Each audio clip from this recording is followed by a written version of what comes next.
साथियों, किसी एक बात जिसने हमारे देश की लोकतांत्रिक व्यवस्था को बहुत बड़ा नुकसान पहुंचाया है, वो है राष्ट्रहित से ज्यादा प्राथमिकता अपनी विचारधारा को देना। क्योंकि मेरी विचारधारा ये कहती है, इसलिए देश हित के मामलों में भी मैं इसी सांचे में सोचूंगा, इसी दायरे में काम करूंगा। ये रास्ता सही नहीं है दोस्तों, ये गलत है। आज हर कोई अपनी विचारधारा पर गर्व करता है, ये स्वाभाविक भी है, लेकिन फिर भी हमारी विचारधारा राष्ट्रहित के विषयों में राष्ट्र के साथ नजर आनी चाहिए, राष्ट्र के खिलाफ कतई नहीं। आप देश के इतिहास में देखिए, जब जब देश के सामने कोई कठिन समस्या आई है, हर विचारधारा के लोग राष्ट्रहित में एक साथ आए हैं। आजादी की लड़ाई में महात्मा गांधी के नेतृत्व में हर विचारधारा के लोग एक साथ आए थे। उन्होंने देश के लिए एक साथ संघर्ष किया था।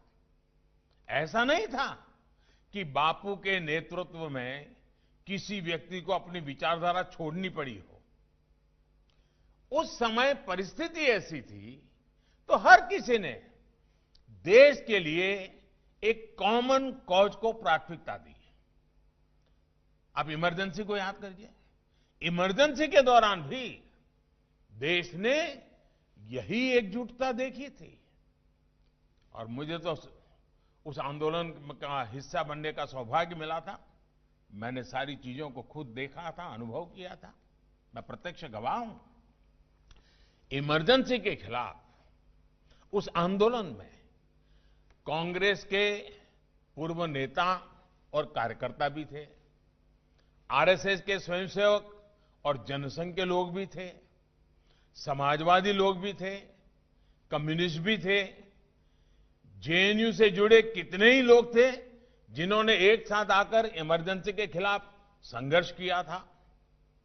इस एकजुटता में, इस लड़ाई में भी किसी को अपनी विचारधारा से समझौता नहीं करना पड़ा था।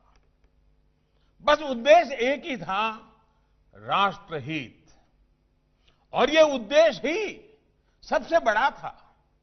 इसलिए साथियों, जब राष्ट्र की एकता, अखंडता और राष्ट्रहित का प्रश्न हो तो अपनी विचारधारा के बोझ तले दबकर फैसला लेने से देश का नुकसान ही होता है। हां, मैं मानता हूं कि स्वार्थ का लिए, अवसरवाद के लिए अपनी विचारधारा से समझौता करना भी उतना ही गलत है। इस इंफॉर्मेशन एज में अब इस तरह का अवसरवाद सफल नहीं होता और हम बिल्कुल रोजमर्रा की जिंदगी में आजकल इन चीजों को बड़ी बारीकी से देख भी पा रहे हैं। हमें अवसरवाद से दूर, लेकिन एक स्वस्थ संवाद को लोकतंत्र में जिंदा रखना है। साथियों, आपके यहां तो आपके हॉस्टल्स के नाम भी गंगा, साबरमती, गोदावरी, ताप्ती, कावेरी, नर्मदा, झेलम, सतलुज जैसी नदियों के नाम पर है। इन नदियों की तरह ही आप सभी देश के अलग अलग हिस्सों से आते हैं, अलग अलग विचार लेकर आते हैं और यहां मिलते हैं। आइडियाज की इस शेयरिंग को, नए नए विचारों के इस प्रवाह को अविरल बनाए रखना है, कभी सूखने नहीं देना है। हमारा देश वो महान भूमि है जहां अलग अलग बौद्धिक विचारों के बीच अंकुरित होते रहे हैं, विकसित होते रहे हैं और फलते भी हैं, फूलते भी हैं।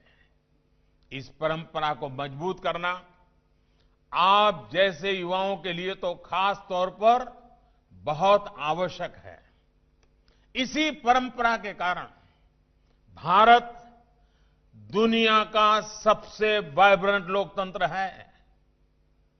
मैं चाहता हूं कि हमारा देश का युवा कभी भी किसी भी स्टेटस को ऐसे ही एक्सेप्ट न करे। कोई ये कह रहा है इसलिए सही मान लो, ये नहीं होना चाहिए। आप तर्क करिए, बात करिए, विवाद करिए, स्वस्थ चर्चा करिए, मनन मंथन करिए, संवाद, और फिर किसी परिणाम पर पहुंचिए। स्वामी विवेकानंद जी ने भी कभी स्टेटस को स्वीकार नहीं किया था। और हां, एक चीज जिस पर मैं खास तौर पर बात करना चाहता हूं और वो है ह्यूमर, आपस में हंसी मजाक। ये बहुत बड़ा लुब्रिकेटिंग फोर्स है। अपने भीतर स्पिरिट ऑफ ह्यूमर को जरूर जिंदा रखिए। कभी कभी तो मैं कई नौजवानों को देखता हूं जैसे इतने बोझ नीचे दबे हुए होते हैं, जैसे सारा पूरी दुनिया का बोझ उनके सर पे है। कई बार हम अपनी कैंपस लाइफ में, पढ़ाई में, कैंपस पॉलिटिक्स में ह्यूमर को ही भूल जाते हैं। इसलिए हमें इसे बचाकर रखना है। अपने सेंस ऑफ ह्यूमर को खोने नहीं देना है।